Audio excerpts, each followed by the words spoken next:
வந்து ரிஜாலால் மலை இருக்கும் சூதாலேருந்து ரிஜாலால் மலை கீழே என்ன போகிற எப்படி ரோடுன்னு பாருங்க. இறங்கிட்டே போகணும். அண்ணா போய் பாருங்க. இதான் இறங்குற ரோடுல ரிஜாலால் மலைக்கு இப்படி இறங்கிட்டு இப்படி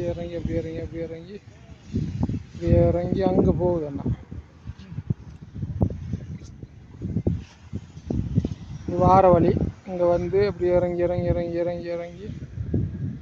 அண்ணா ஏறணும். அங்கே அண்ணா தெரியுது.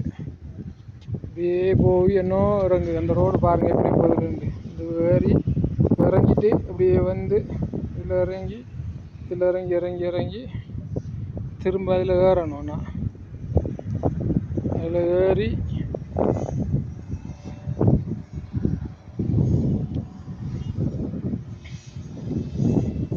திரும்ப அங்கே போகுது. அண்ணா இருக்குது. ஃபுல் டேஞ்சர் ரோடு உண்டு. நாங்கள் போயிருக்கேன். அதுக்கு போய் ஒரு நாள் சாப்பிட்டு நினைக்கிற கார்டன் நல்லா இருக்குது. அந்த கார்டன்